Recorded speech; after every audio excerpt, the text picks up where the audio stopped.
ভূতের খপ্পরে কিভাবে পড়লাম ৩০০ ফিটে গিয়ে, সেটাই আজকে শেয়ার করব। তার সাথে শেয়ার করব হাঁসের মাংস, চাপটি পিঠা, তারপরে এই ভাঙ্গাচুরা রাস্তা, আর তারপর এত সুন্দর রাস্তা, তারপর এত মজার লিচু, চা, তার সাথে চটপটি, আর সাথে ভাজা পোড়া।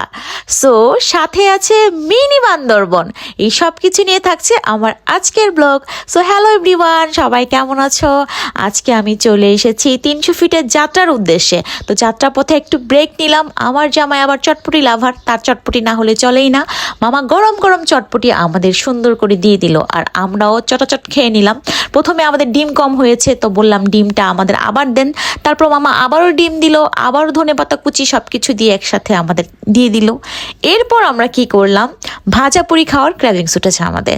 কারণ রাস্তা যখন যাচ্ছিলাম তখন দেখলাম ফুলকো ফুলকো, এটাকে কি বলে আমি জানি না, নাম ভুলে গেছি, বলো তো। পুরি বলে, হ্যাঁ পুরি, আলুর চপ, বেগুনি, এটা আমার অনেক পছন্দ, আমার জামাইয়েরও অনেক পছন্দ। ডায়েটে থাকলে খেতে পারি না, বাট আজকে কোনো ডায়েট ফ্যাট নাই, আমি অনেকদিন ধরে ডায়েট করছি না। তো ভাবলাম তাড়াতাড়ি একটু ট্রাই করি। সবাই বলতেছিল এই খাবারটা অনেক মজার, আর আমার কাছে মনে হয় মাঝে মাঝে লাইফে একটু চিল করা উচিত, যা ইচ্ছা তাই খাওয়া দাওয়া উচিত। এত কিছু কিন্তু চিন্তা করলে হয় না। আমরা যেমন 5 স্টারও খেতে পারি, তেমনি আমরা স্ট্রিট ফুডও খেতে পারি। আমাদের এত অহংকার নেই, ঠিক আছে? তো তুমি যদি কখনো মাটির সাথে মিশে যেতে পারো তাহলে দেখবা জীবনটা অনেক বেশি সুন্দর। জীবনে কিসের এত অহংকার?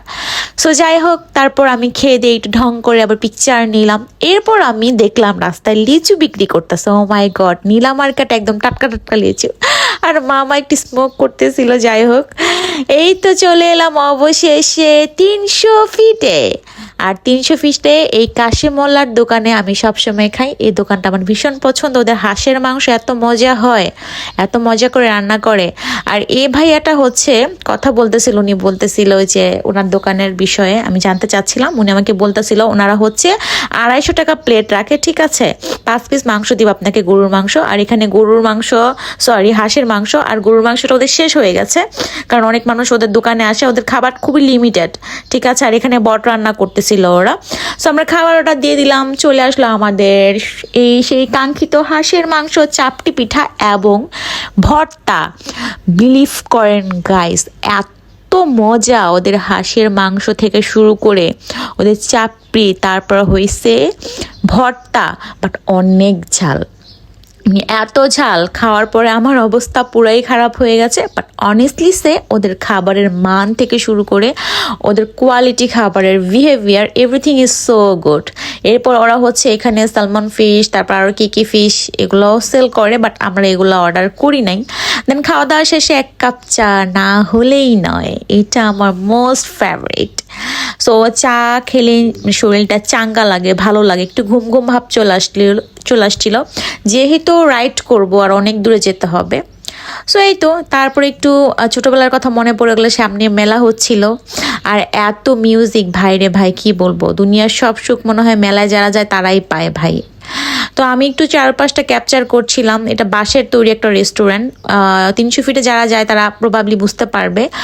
ওদের ম্যাক্সিমামই হচ্ছে রেস্টুরেন্টগুলো এরকমভাবে তৈরি। সো এই তো খাওয়া দাওয়া শেষ করে বাড়ির উদ্দেশ্যে রওনা দিলাম।